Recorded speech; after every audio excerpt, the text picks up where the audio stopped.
Wicked. Hello, listeners and viewers. Welcome back to the internet's favourite Let's Play. He lied. Welcome back to the internet's. I'll cut that out. I haven't done this in absolutely bloody ages. Oh well. Hey folks, welcome back to the Adventure Game Fan number 8 and James Let's Play. This is 2015, Yes. the first Let's Play of the new year. 2014 was a crap year, I think, so we're going to start things off the new year with a lovely Let's Play. Something from the classic Lucasarts catalogue, the Indiana Jones and the Fate of Atlantis. One of my all-time personal favourite Let's Play, not Let's Plays, point-and-click games, I should say. I haven't done, you can tell I haven't done one of these in absolutely bloody ages. But I brought on, of course, Adventure Game Fan number 8 to help me out with the proceedings. I'm just going to click the start button right here and get to it. This came out in 1992, the early 90s, obviously, otherwise it wouldn't be 1972, that would be early 70s, wouldn't it? So yeah, this is my favourite point-and-click game of the genre, I think. I think it's their best, point-and-click game. Better than Monkey Island in my view. Probably controversial thing to say. Would you say, do you think this is better than Monkey Island, or do you prefer the Monkey Island games to this one? Well, I'm a huge Monkey Island fan, so I probably can't be objective since Monkey Island games were one of my first adventure games that I ever played. But I still played it as a kid and loved it, so it should be fun. Yes, just it will actually be. just recorded a walkthrough of it myself, so I'll know what to do, but so this is the very still be first time you fun. played it recently. So I'm playing it, by the way. The idea is for people who are just joining us on our channel. Thanks for checking the channel out, guys. Yeah. Basically, me and Adventure Game Fan take turns as to who's doing the Let's Play. If it's this is my channel, and then we rotate between different games. We're just playing point-and-click games at the moment because it's just to basically, I think, just to test the recording setup we've got at the moment. Hopefully we've sorted out a lot of the audio problems that we've have been experiencing. I think Day of the Tentacle had a few issues in the sound recording, as did Papers, Please. So I do apologise for that. We're still trying to iron out the kinks, as it were. But yeah, this would be a fun game to play through. I haven't played this in absolutely years. This is the CD version of Indiana Jones and the Fate of Atlantis. Yeah, You came can- out in yeah. '93, right? A year later. Yes. You can get it on Steam, I believe, but I have got it on Steam myself, but this is the CD version because this one sounds different. I think it's because back in the day when sound cards and stuff weren't really standardized and stuff like that, you had different emulation of sound and things like that. The game would sound differently depending on which computer you'll actually play on. This is how I remember it. This is the CD version where it's using the iMuse engine, playing it through a sound cut, a Sound Blaster emulation, I think. The one on Steam sounds weird to me, so I'm playing the CD copy I've still got knocking around. We're playing this through through Scum Virtual Machine, which brilliant bit of software which basically allows you to play all LucasArts games that use the Scum engine and a bunch of other ones as well. So it's basically wizardry, reverse engineering sort of thing. You probably know more about it, to be honest. I'm not much of a programmer, but it allows you to play old classic games on modern systems. So without something like DOSBox or Scum Virtual Machine, you can't play it. Nothing of importance here. Is there any real difference, playing this through DOSBox or Scum Virtual Machine, or is it basically the same? Oof, I wouldn't know. I never attempted to play these games using DOSBox. These books don't look This is just so much more convenient. So if a game can be played using ScumVM, just do it. That would be my advice. There are some non-LucasArts games which can be played using the ScumVM, so it's always worth giving it a try. So For example, I have No Mountain and I Must Scream. Not a LucasArts game, but still worked perfectly fine. roof check. So is it basically like an emulator, or is it directly? I don't think it. I'm not sure because it's using. I think it basically just reverse engineers the the Scum engine, which a lot of the old Lucasarts games used to use, which is basically it's hard to explain. There's so much stuff going on. Yeah. Once we get to a slow scenario, once it slows down a bit, I'll talk about it a bit more. But yeah, This is really fun because you can actually skip this. This is probably one of the best intros ever made. You can skip it. You don't have to play through it, but no, it's no, really but awesome, like yeah. just to show you guys, yeah, you can skip it just by pressing the escape key. But I like playing through it just to give you context, like what's happening. Basically, we're trying to find this artifact in the Barnet College archives, and we haven't found it yet. Or if we click that. It's hot. It's in this last locker, obviously. Yeah, it's always in the last What I've locker. been searching for. Here's what I've been searching for. Yeah, so if you skip all this, basically it skips directly into the game, and it just gives you a brief introduction, like what's happening and what he's doing. But I don't bother. I'll just play through the intro anyway each time because it just to set the context.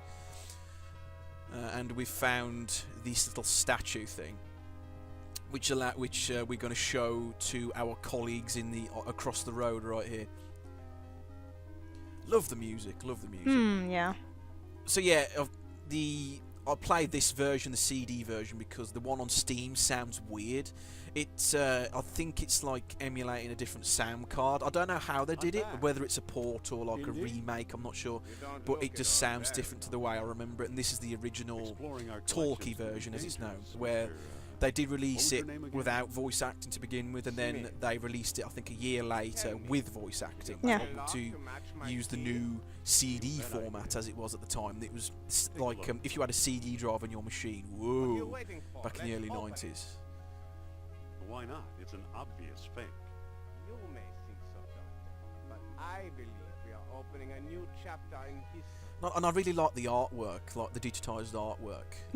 yeah. It looks it's basically as realistic as the 16-bit sort of graphics got back in the day. Then you won't mind if I take it. Ready, Mr. Smith. Stand back, gentlemen. The I think you've got a Germans, getaway car waiting evil for you. Germans. Yes, I will be demonstrating some terrible Right. accents like I usually do in my Let's Play. I started learning German last year. I know a little bit of German, but it's basically just really basic, stupid stuff that doesn't really work in any sentence. Like, Ich habe eine Hubschrauber means I have a helicopter. But I don't have a helicopter, that's a lie for one thing. And I just like saying Hubschrauber. It's just fun to say.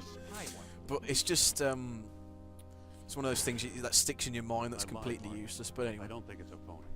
I can't place the style. but So it's yeah, all- Mr. Smith, he's a Nazi spy and he's got away with that An artifact. old copy of National Archaeology, and there you are in Iceland.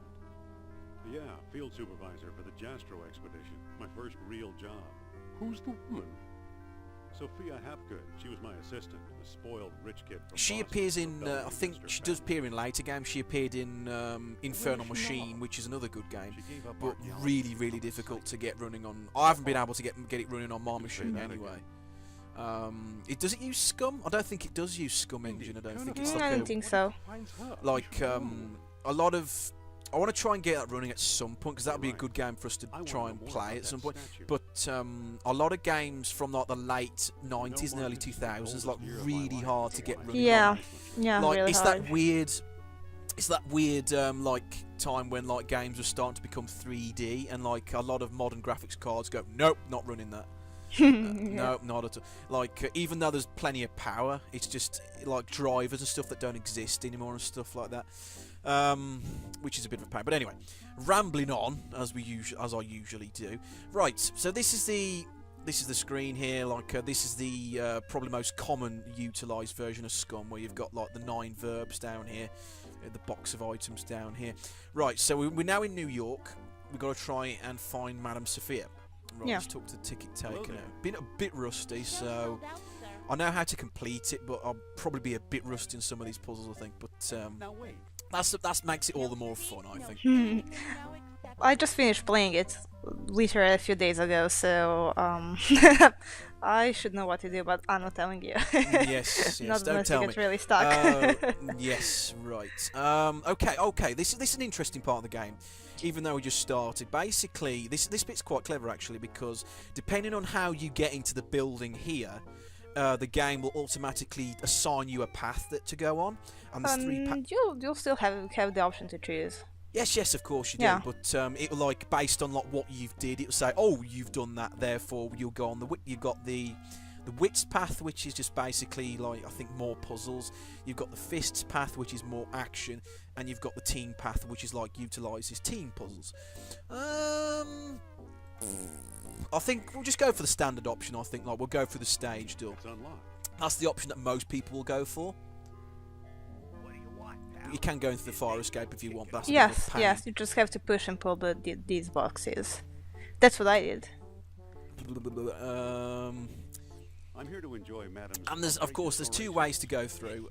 You can either fight this guy and make him angry, or you can actually convince him to convince him to let you in. I don't have a particular preference really. I just like to play around with like the different sentences. Yeah. One of the best things about these old Lucasarts games. Yes, it gives you a bit of leeway, like what to do, which is really cool. A serious thinker, because he's quite a stupid guy. He's a bit thick. He's Madame Sophia. He's like his idol, of course. He's just said. Yeah. And he likes it if you pretend to be another fan of hers. No kidding. Because like she's really smart and he's really stupid, and he really like that if you try and like cater to that. Yeah, she's very smart. Smart, I'll say. You know what I really like? It's the way she... The way she makes things easy to understand. Yeah. That's the most common option that people tend to go through, I think. Just convince him. Like to use your brains a little bit, but you can fight him if you want. Yeah, you just have to insult him. That's yes, really but I'm not particularly brilliant at fighting. It's not that hard once you get used to it. Yes, but there is a. I'm jumping the gun a little bit, but I don't know. You can use the numeric keys, like there's the 1, 2, and 3. I think it is. Like you can block as well. 4, but 5, 6. Yeah. 4, 5, 6. 1, 2, 3. I'm terrible. All of them. I'm terrible with it. Haven't you played Mortal Kombat in the 90s? No, I know. That sort of skipped me. That did actually. Mortal Kombat. I was more of platformer kind of guy, Donkey Kong Country 2, and that sort of stuff. Well, me again. too, but Mortal Kombat. No, Kombat. I'm terrible. I'm absolutely terrible at fighting games. Is Atlantis, as it might have appeared in its heyday. Glorious. I love the artwork. I've said that before, haven't I? But it's like the digitized voice acting, and it's like a game of another era, and it's like got a sort of charm to it. But it looks really nice, doesn't it? Yes.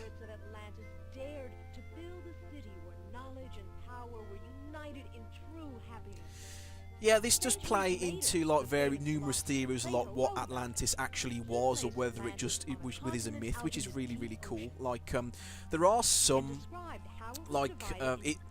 there's some sort of story elements that appear to be true, but they're like just based off like sort of rumors and stuff like that, which is really cool. I really enjoy that. She's just coming to the exciting part. So we have to keep talking to the stagehand guy, if I remember, to go through these, talking about like what Atlantis actually was. A lot of people saying it was like a mythical city that sank beneath the waves, and like that's why a lot of people like to use it as a bit of a joke. Like if a ship sinks, it's like sank into Atlantis and stuff like that. And there he goes. Bye. One frame gone. And something remains even now. On some questions, the great No, I don't think Atlantis was a real thing. I think it was just like basically just like a made-up legend that like got bigger and bigger as the time went on. It's cool though to talk about it. Yeah. Like the Bermuda Triangle and all that sort of stuff. It's all linked together. Excuse me. Yeah, what now? Yeah, what now, boy? Okay, so we've got to try and get access to the controls, so we've got to get the stagehand out of the way. Show business Yeah. is my whole life. Bit of because this is like only the first puzzle of the game. It's just basically quite easy. It gives you quite a hint here. Do you have any hobbies? Do you read? Don't you ever read? And Sure, it's there's a only hobby like of one mine. item in these like 2 frames, basically. The Yeah, newspaper. yeah. That's all you need, and it gets harder later on. But what if I give you something to read? I might take a look. What if I give you something to read? Yep. Give the newspaper to this guy here. Well, well, the late edition. I wonder if the Dodgers won. Watch the lights while I find out, okay? Okay. Okay then. And I want to talk about the like now it's a bit quiet. I can talk about like the these older games used a system called iMuse, which is a really cool programming technique, which basically LucasArts like come up with to sync musical like sequences to like what's happened on screen. So you know now it's gone all quiet, like the music's gone all doo-doo. Like the music like matches what's happening on screen, which is really cool. So like where for example if I push one of these levers, not that particular lever, this one, I think, or was it the far one? There we go. Just to hear the music change slightly because something's happened, just to let you know, like, oh, a musical cue has happened. Something, I'm doing something. Was it the middle one? There? Middle, yeah. There we go. That's it. Now That's we've it. got to. The 3 lights are on now. We'll push this button in the corner here, and get this like There it ghostly goes. prop And I still feel the presence of Atlantis to come over. May I present Nurab? Nerabsal, I love the that. great Atlantean god of Deceit. thanks, Thanks, Indie. Indiana Jones. You've got some nerve. Back, you big jack-o'-lantern. I like how the audience doesn't ban an eyelid. It's just like, oh, it's part of the Great. performance, I suppose. Yeah. They just sit there, nothing happens. Even though that doesn't quite make sense, I would have thought like people would be asking for their money back and I'd stuff. say But it's about anyway, time. minor quibble, I suppose. You know. Oh no! Looks like Kerner got here first. Agent Stay Smith. put. Ba-bum, ba-bum. No one here, No one here. nor here either. Boom, ba-bum, ba-bum, ba-bum, ba-dum. Oh, he's hiding behind the boxes, the sneaky German.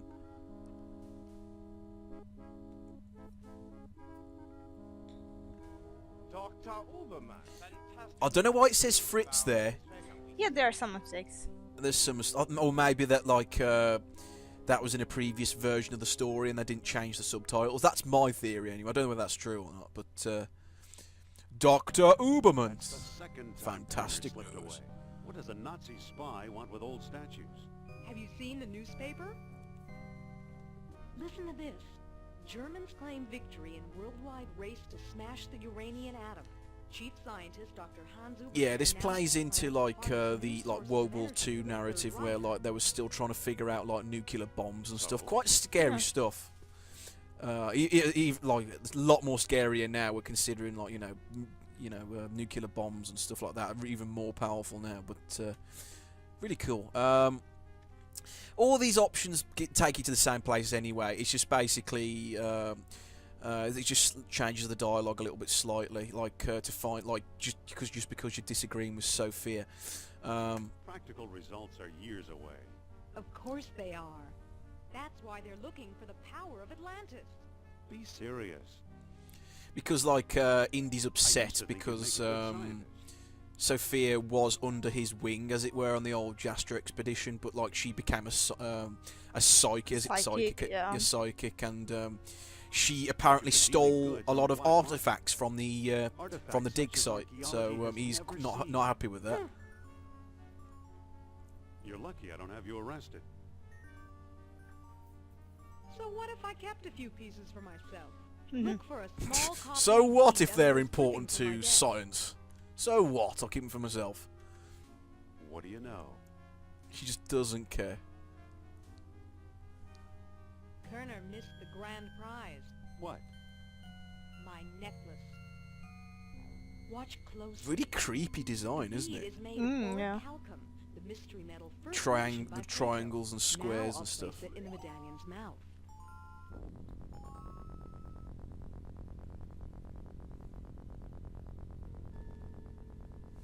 I like how the dialogue box moves along as well, like the whole screen's shaking. Ugh. Wow, that's cool. Did you see that? Yeah, creepy.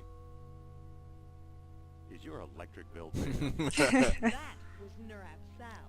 His spirit is close. His spirit is close. Don't try your psychic act on me. Suppose I gave this orichalcum business any credence, which I don't. We have no idea where to find your mythical lost city. Shh. I'm getting something. Nurab Sal speaks. Nurab Sal He did not speaks. find the... What? Oh, a book, yes. The Lost Dialogue of Plato. Another fine myth. If Plato wrote it, later authors would have reported it. What if the That's why there's a lot of intrigue around it. You ever think Like of the that? so-called the Lost Dialogue of Plato was apparently, I believe, I think Plato wrote 4 books, I believe, and like the so-called Lost Dialogue was the supposed unfinished 5th book, if I remember correctly. We were talking. This was years ago, but I think we were talking about it in history, my history lessons, and I think it's like basically a reference to that so-called unfinished book that got lost Maybe the Atlantis. for centuries. Interesting. Yeah, I really so, don't know much about that. yes, it's it does play into actual stories that do exist, but What do you say? like plays off them in a particular I thought tangent. you'd never ask. So Plato did exist at one. Of course, yeah. I know that. for people out there watching this lovely Let's Play, yeah, he was an actual guy. It's just that because of his works and stuff were published so many thousands of years ago, like people of that sort of era become like distant memories become like legends in their own right, along with their own stories. That right? So that's pretty cool. I love I love the music around this place. We're in Iceland now. Yeah. We'll talk to this guy here, Dr. Bjorn Heimdall. Hello. Dr. Indiana Jones, I believe, and Madame Sophia Hapgood. This is my dig site now. Go away. You see, like where the music like fades into this new segment of music, like as we're talking to him. I like the really cool effect that it really is cool. I know I'm going banging on about it, but it's that sort of nerdy It really thing. was I'm really impressive for the time. Yeah, it's really hard to do with digital music as well, because like they used MIDIs back in the day. Yeah. They could it was easier to do, but now because with digital music, like the files are behave differently, it's a lot harder to do.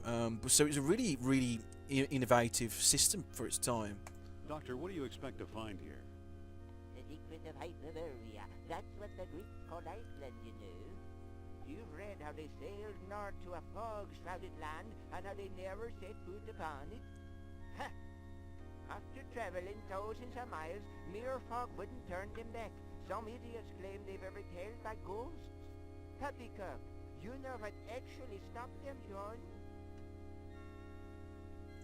Maybe they didn't allot enough time. I think that's funny. No, Their no. itinerary, their diary, in other words. They didn't put any time in their diary. They didn't have time. I like that. That's fascinating, Doctor. That's fair. Yeah, it's a sarcasm there. So you completely discount the supernatural? Completely. If it's supernatural you want, there are 2 people you might want to visit. Charles Sternhardt in Tikal, a shady fellow, but very clever. And Philip Costa in the Azores Islands. As a researcher, he's a farce, but he's a sharp traitor. Meanwhile, I've got an Atlantean artifact right in front of me. What is this thing you're working on? The bronze eel here, it's probably a homing because... How does he know it's made out of bronze? He hasn't dug it out yet. Really? Plot hole. What is I this suppose, eel I don't know. artifact again? I already told you. It's An Atlantean suit of armor. I think if you keep clicking on that, it'll just keep giving you different ones each time. I think. Why did these beings show up here? I am convinced that these travelers came to Earth to form colonies like Atlantis, using Hyperbarea as a spaceport. Up north here, we're close to the ether. It's a perfect landing site. Okay. Have you ever heard of Plato's Lost Dialogue? Yes, there are rumors about such a book, but I've yet to see it. Dr. Sternhardt and Costa. Yeah, I think he's giving me the hint. He doesn't really want to talk to me, to be honest. Yeah. So what's the link between Hyperborea and Atlantis? Right, the Astro expedition, the one you both worked on. Recently I saw pieces from it, pieces that are clearly Atlantean. I see. Somebody Must have been selling them. Go ahead, blame it all on me.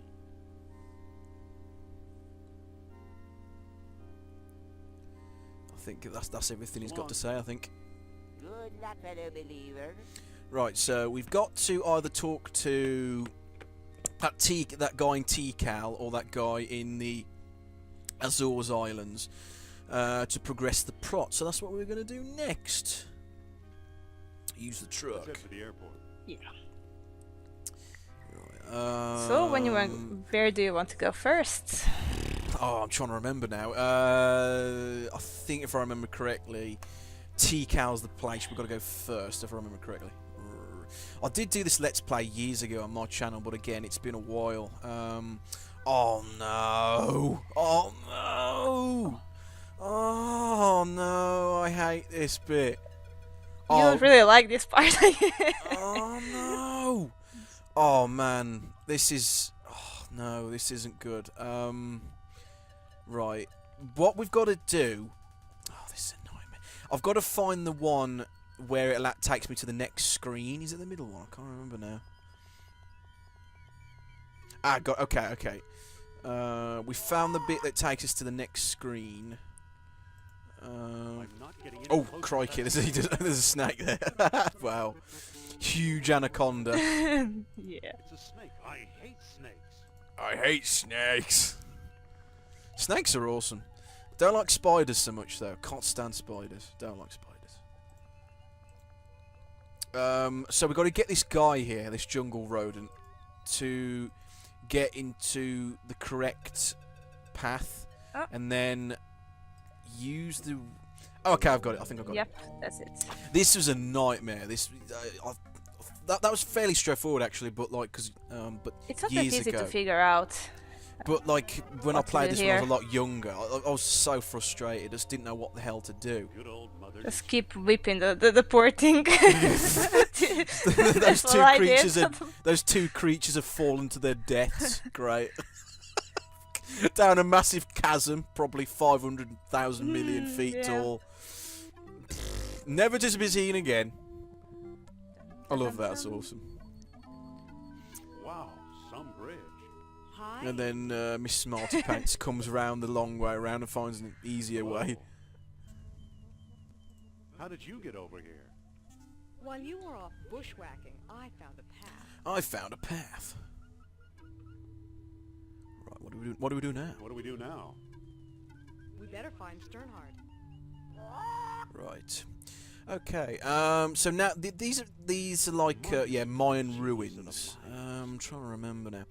Keep if you got any interesting stories to tell while I'm trying to figure out what to do, then feel free to say them over the microphone. I'm to jog my memory, whatever, if you want to. When did you first play this? Was it quite recently? Was it? No. I played when I was 6, 7, maybe even younger. My friend had the game. I never actually owned it back in the 90s, but I remember it is a interesting story actually, because her parents had 3 or 4 PCs. One was the main one, the new one. The other were the old ones, and one of the old ones had this game installed. Can I help you with something? And when I found it, just installed on that PC, it was like, wow. Awesome. Awesome. That was probably 96, 97, so it was a bit older game even then. and of course it was the original version, not the Tokyo version, Yes. and all black and white. It was really cool. Well, I remember there was I started playing it, couldn't get really that far, and there was a save game taking you to, well, not going to say, but right before the ending of the game, and that was so cool. It's like when I got there, I was like, oh wow, I'm so close to the end, and I actually just slowed it. Something that someone else played. Still, it was fun. Right. I'm trying to remember. Oh, so we're talking to. Mr. Sweet was here. Yes, we're talking to Dr. Sternart's just come right. Even though I don't know how he spotted me. All I did was look at the lantern on the lamp or whatever you call it on this stand here, and he just came out of nowhere. He's some sort of super British vision. The British always play the bad guys in this. Have you noticed that? In films or games, it's always the British guy that plays the bad guy. I don't know why that is. Maybe the Americans maybe it's just like a throwback to. I don't know whether this is true or not. But, I reckon mainly like Americans make a lot of films. They like to put British guys in like bad guy roles because of like the British Empire and stuff like that. They used to own like a 3/4 of the planet and stuff like that, and it's just like because they're the bad guys, they own 3/4 of the planet, that sort of thing, and like just to take the mick, I suppose. I don't know. Interesting that is, but it's always the British guy that's always the bad guy, isn't it? It's just, I don't know, something I've noticed. On the other hand, people from my part of the world or Europe, yeah, either it's like a British guy or a Russian guy or a German guy. From this part, like Southeast Europe, it's always either a terrorist or some poor fellow who lost everything in the war or something. Yes, yes. Really... You've got that sort of stereotype, isn't it? The Americans like to play on. If there are any Americans watching, yes. Yeah, probably. I don't know. From the US, and I'm not saying anything bad. That's no. Awesome, it's just that something. like my videos, of course. It's just something that us Europeans have noticed. Let's just say. Okay. I pretty much lost hope myself, but old legends and rumors die hard. What kind of rumors? But like he's not letting us in the temple at the moment because he doesn't think we're like scholarly enough, I suppose. Yeah. But he's got like a lot of interesting things to say about like what he reckons. He reckons this temple here was like a possible outpost for Atlantis, which is pretty cool. You actually believe Atlanteans? But not like a Mayan settlement. Where they came, I'm sure. I'd really like to explore the temple. Tell me the name of the lost dialogue. Oh yes, I remember now. Oh damn it. Of course I don't know. Gluteus Maximus. Well, at least you're an honest man. There's a that's a bit of a clue there, but like again, this is one of those things like if you don't pick it up, it can take a while to figure out. It's something to do with the parrot. I think I've done it anyway. What you do is talk to the if you talk to the parrot will like basically you can have a play around with him if you want. Like if you say different things to it, he'll say things back. Mm-hmm. And I can't do impressions. Polly want a cracker? And parrots actually do that. Like some species of parrot actually like imitate like not just humans but like the surroundings to them. Like yes. You can get birds that like actually make camera shutter noises, which is bizarre. Because like places like in South America where you get like loads of tourists and stuff and they take cameras, they hear the camera go and like they sort of like to attract a mate. They imitate that camp, so you get here birds making, which is amazing. Wow! There's videos of like I don't know if it's like parrots specifically, but there are like birds who emulate certain sounds that are not local to their environment, and like just to attract a mate. So you hear like birds like making camera noises, which is just the funniest thing ever. And here we go. I love that. It's fantastic. I love you go parrots. Ooh, parrot making a camera shot. No, if you look on YouTube, there's loads of stuff like that. Awesome. I have to look it up.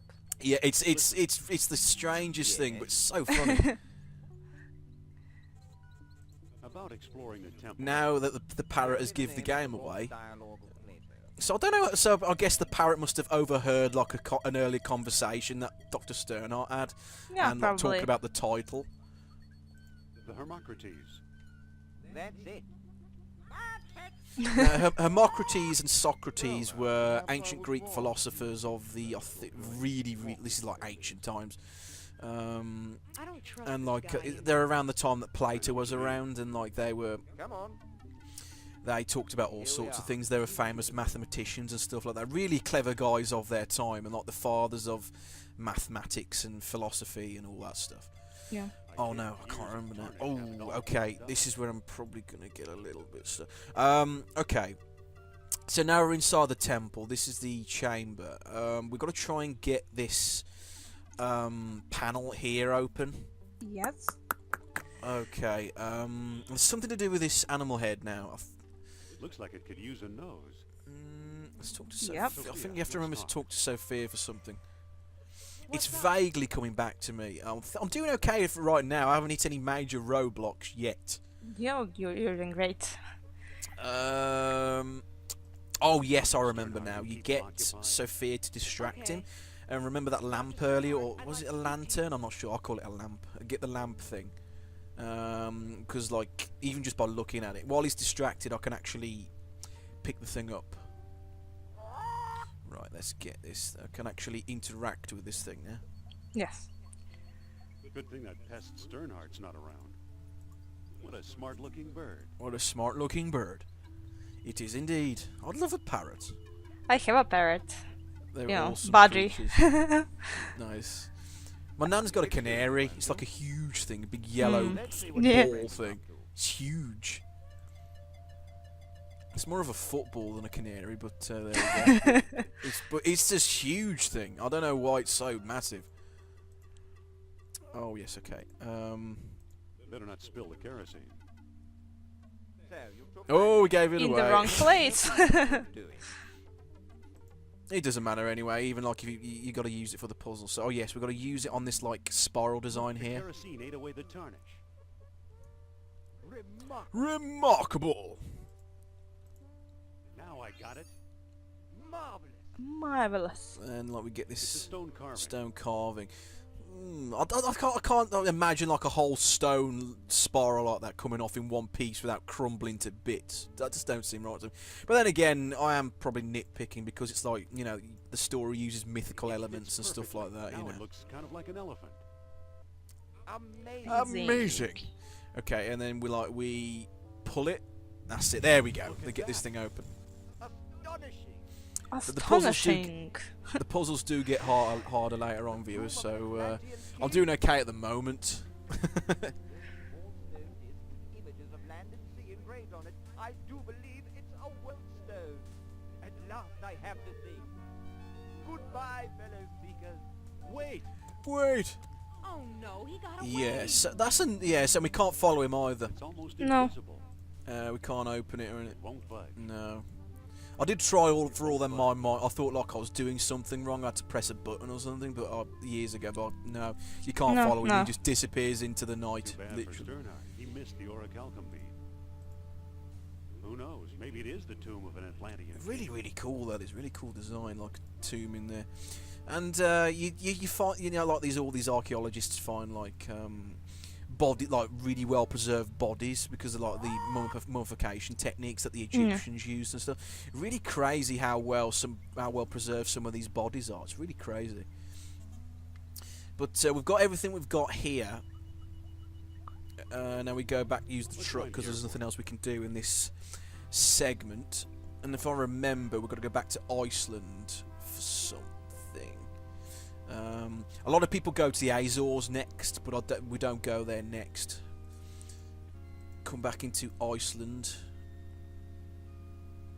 Yeah. Crikey, the poor guy has been frozen solid. Yeah. Too bad. He's frozen. What a solid. way to little bit go. Too dedicated to his work, I guess. Definitely. Listen, What's on your mind? Heimdall's ideas weren't that hot, I guess. What about that eel figurine? Weren't that hot? That's just wow. Weren't that hot? It fits perfectly perfect. I like the way he just Whoa. nonchalantly says that. That's just fantastic. Look, it melted itself right out of the ice. Wow. Okay, so we put the orichalcum bead in the eel head thingy exposed, and now we've got this really cool looking It's a bronze figurine coil. thing. Oh, what a poor guy. Man, what a way to go. Yeah. What I really love about these LucasArts games, even those which are not meant to be that funny, you know, it's not Michael and it's not Day of the Tentacle, but they are still, they still have some elements which are really, It's got like a dark humour running underneath Yeah, it all, yeah, isn't it? yeah. But I don't know. I haven't, to be honest, my experience with LucasArts games is quite limited. I've played the more famous ones, but I haven't played games like The Dig and things like that. I haven't played some of the older ones so much. I've played a little bit of The Last Crusade from the late 80s, I think it was, but I didn't get very far in it. I found it far too hard. I've played this one obviously, and I've played Day of the Tentacle. But those are the main two that I really enjoy the most. Monkey Island 3, of course, but I haven't really played so much of the other Monkey Island games. So, Mr. Costa? to be honest, I'm quite limited. Be firm, but But polite. this is probably my favourite out of the LucasArts catalogue, the ones I've played anyway. Right, so this is Costa, this old bloke here. I hear you know something about Plato's lost dialogue. Maybe so, maybe no. Who are you? I'm Indiana Jones. I'm Costa, and I'm tired of talking to you. What kind of stupid name is that? He just shuts the door and then opens it again. Nice Idiot! going. I could have done better. Yeah, sure. sure. Right, okay, yeah, that's a hint. Listen, We'll get Sophia to try and talk to him. how'd we get mixed up with this screwball? The screwball in Iceland, remember? Screwball. Here, you talk to the man. My pleasure.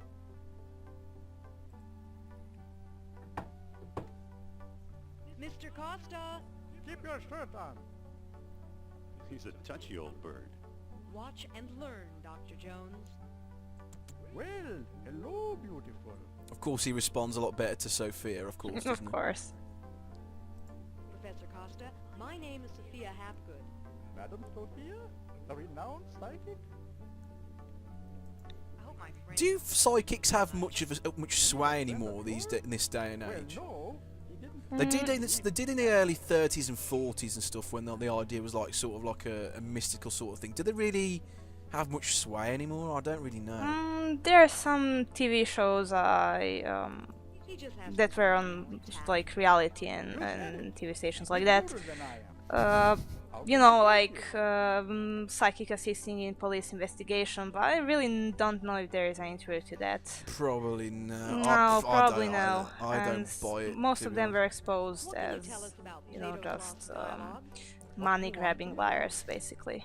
What I don't like about it is like it's sort of that sort of job exploits like the vulnerable people, like the bereaved people especially. Yeah, Like, and trying to- yeah.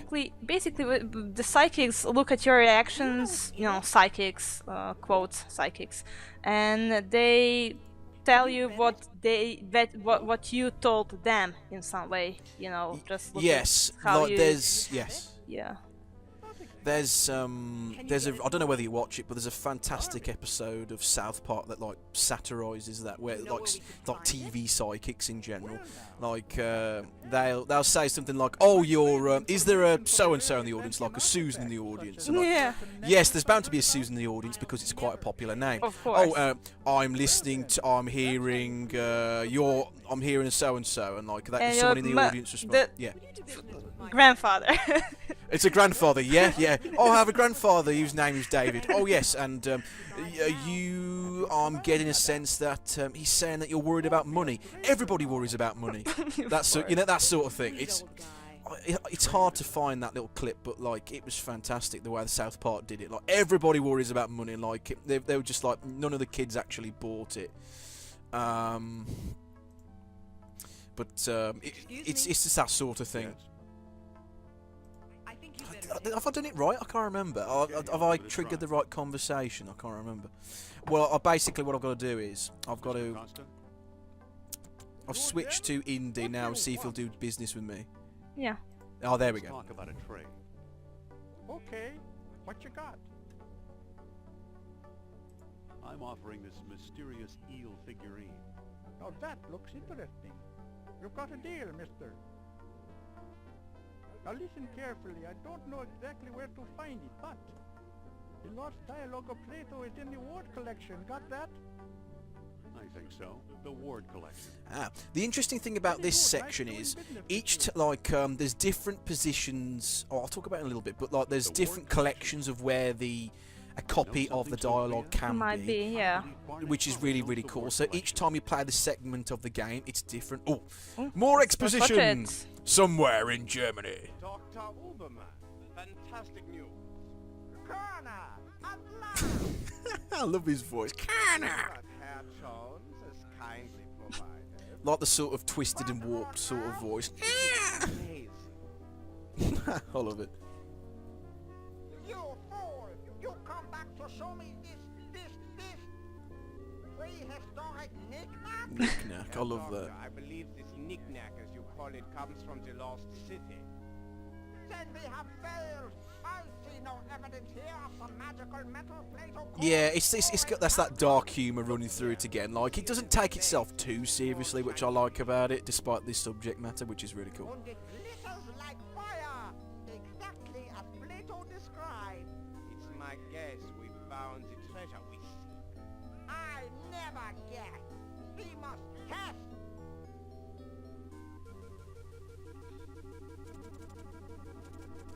My God. It explodes all the machinery, I love that. We've done it! The energy of uranium without any radioactivity! And those smug American scientists know nothing! That gives me an idea. Suppose I place the beam inside the statue's open mouth.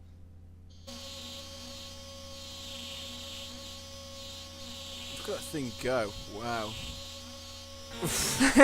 Wow, through the wall. Think of trucks powered by these beams. Think of tanks. Think of airplanes. Use your imagination, Colonel!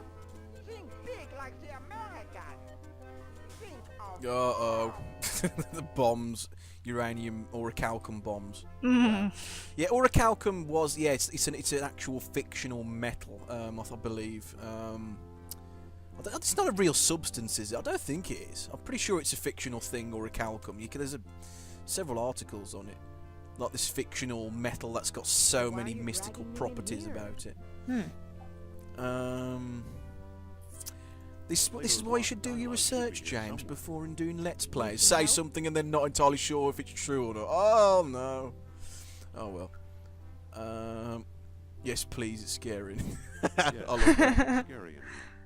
Save the sarcasm, Jones. I'll meet you in your office. Yes. So now we've got to find the copy.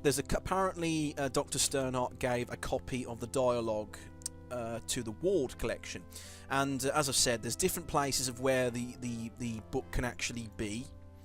Yeah. So if each time you play this section of the game, it's different every time, which is really, really cool. I'll go through all of them anyway, just to give you guys like an idea, like for people who are interested, like where it could be. I'm not, because I believe, like when it says like the Ward collection as that's what we're trying to look for. It's not in the same position each time. Like the Ward position could move to a different spot depending on where the game has put it, which is pretty cool. So it's different every time. It's too slippery to walk up. Right. I'm trying to remember now. I might get a bit slow for this section. If you got any more stories, just feel free to like say them over while I'm trying to jog my memory where things are. So feel free to do so if you got any. I can't pick that up. Let's have a look at this. Did you have such chairs when you were in school? Just really interested in that. we did in used to years and years ago, and like when we used to do graphics, like or graphic design as it's probably called these days. It was part of like design technology, DT as it's called over in the UK. I don't know whether it's called something else over where you live, but like there's like you had like textiles and graphic design and things like that. Graphic design where like you just basically like drawing things with the perspective and things. Yeah.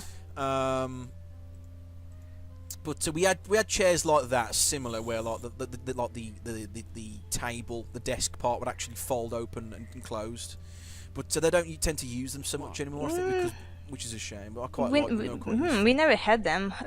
There was one chair, my school, my high school, in some special place, and it was so inconvenient in my opinion. Maybe because I wasn't used to them, but it was so, we have the classic desk chairs, 2 chairs, 1 desk sort of thing. It was so inconvenient. Yeah, it was As I was the only place that had them in our school, our secondary school, was the graphic design room, and that was the only place that had like sort of desks like that. Everywhere else just had like generic tables and chairs, really, for a while, and then they upgraded to a lot newer, posher ones, I suppose, in later years. But it was those sort of chairs like that. They haven't used them in years now. So it's like a look into a previous time period, I suppose, back in the early 30s and 40s, like how people lived and stuff. You don't always need this little jar of mayonnaise. And neither the rug or the gum, but still. All just for the sake of, I'm not entirely sure where the ward collection is actually, but just for the sake of being thorough, I thought I'd grab it.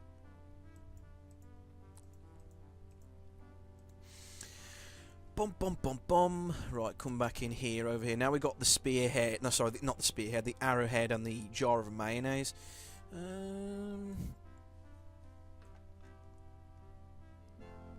What we'll do, I think to walk up the chute, we have to use the gum somehow, I think, if I remember. It's too slippery to walk up. Use it. Just use the gum? No. We got to use it with the chute, I take it. Okay. Yes. On my shoes for traction. And then we walk up. What do you know? The gum works. The gum works. Yes. Okay. And we're back here. Awesome. So yeah, this is like, remember the intro section where like we've been falling through floors and stuff like them, rooftops and things. I believe it's part of the old ward collection. There we go then. It'll be that book then. It's a book ready to fall. Oh god. I don't think that'll work. No, it's not the whip, is it? They're drawers. And the cat was in the cat that was there. The cat's always in a different position as well, which is cool, like in the intro sequence, which is nice attention to detail. It's much too heavy. Look at all the cats. Another The cat figurines. Here we go. Yes. I believe it's part of the old Pierce. Okay, so this is the Pierce collection. That's made of wax. That's another clue. So this is where this is one of the possible places it can be. You put the cat inside the furnace. Well, it melted. That's a shame. Oh, I've got no cat now, so I've got nothing to show for it. Oh well. But yeah, sometimes the book's inside that wax figurine, which is a really, really odd place to archive a book. Yes. Have you ever heard of colleges storing things in cats? Oh, that's weird. So it's here. It's this bookcase. Oh, I remember now. Okay. But I know where it is. But I just want to show the viewers like the places where it could be, because it's really cool. I just want to go into the extra level as well. Like, we've got a chest here, but we need to pull this totem into the middle. So what we'll do, we'll use the jar of mayonnaise, pull it into the middle. Gloop, gloop, gloop, gloop, gloop. So it allows us to pull it to the middle without it, like, it's just not slippery enough. And we can climb up here, back into the top attic. And it's got the same music as Iceland, which is why I like coming up into this room. Really cool. I believe it's part of the old Dunlop collection. So there's all sorts of really cool gargoyle figurines and stuff. It's a medieval gargoyle, or a good imitation. Can we do something with this candlestick here? Must be made out of lead. there. No, he just puts it. No, so he just puts it on the side. Anything in the chest? It's full of air. Full of air. Nothing in there. Full of air. Great. It's a copy of an Egyptian statue of Horus. And there's something here. It's a stone carving of Shiva. I guess this is where they keep all their old artifacts and stuff, which is not on display anymore. They just put these are put into. This is like storage, I guess. Feels like there's something loose in here. A key. Ooh, okay, a key. Now we found a key. And this is the trapdoor where we fell down. I have to be more careful. Yeah, I think you do. It's a crude copy of a Persian idol. What about this one here? Poor Marcus. He thought this was a Maasai warrior. Right, okay, now we've come back down there. Now we can use the key with the chest. The chest is empty. Yes. There's nothing in there. So that's another place where it can be inside that chest. I don't think there's any more locations where it could be, I think. That's it. Those three. I mean, those two and the one that will show so next. it can either be in the cat, it can be inside this bookcase here, or it can be inside the chest. Yes. It's unscrewed. Right. It's unscrewed. It's unscrewed. It's unscrewed. Right. So I've wrapped the arrowhead because, like, It's unscrewed. if you use it once, it says like it's too sharp for it to hold. So you have to wrap the rag around it.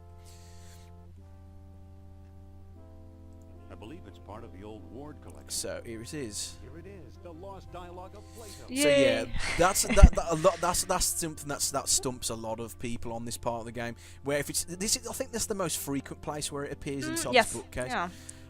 That's where I found it. That's where it tends to appear most frequently. But a lot of people, in that room where we were beneath this bookcase, a lot of people tried to like use the whip on it. Like they're trying to think, no, do you use the whip or do you use like a hook or something? And like there's people spend hours on that section, and like no, you got to like open the bookcase from the top. That's the way to do it. So that's one of the things that annoys a lot of people. Where like I suppose it's inherent to the genre where like you've got like puzzles where like in real life could like logistically be the whip would have worked definitely. Yes. Like if if we did it in real life, like it's just hanging on the edge, just knock it off with a whip and there you go. Really? But indie, because it's like, oh, you got to do it that particular way, you Yeah. have to like open yeah. the bookcase, which makes no sense to be honest. And I think that's a problem with the point and click genre in general, really. Yeah. It seems like something could work, but it doesn't, and you just it can be frustrating, but still. And I guess there are too many possibilities that could work, so no. Yeah, like that particular item could have worked in that scenario, but like because it's like programmed in a particular way, it doesn't. That's not the only example, by the way. There are other examples later on in this game, which we'll probably highlight later on. Okay, so now we've got a copy of the dialogue. You want to read it, or? Well, I'll just get a brief overview. Basically, Sternart has translated this from the Arabic translation back to English, because the original Greek version doesn't exist anymore. It's been lost to the four winds. But because like of its content and like he doesn't want to be ridiculed by the publishers, he's sent a copy to Ward, just as a backup. Like, but the only two copies that exist, Kern has got one, and we've got the other one. The known copies anyway. And here, this is where it's Hermocrates and Socrates talk about like where Atlantis possibly is. And just can you go back to the second? Oh, of course, yes. Yes. Page 2, this one. Yes. That's one of the important clues in this game. The Plato's tenfold error, as will later be important. So. In rendering Egyptian into Greek, he made a tenfold error. Instead of lying 3,000 miles, hence Atlantis may well have been 30,000 miles away, or perhaps it was less than 300 miles from our own shore. So that will be important later.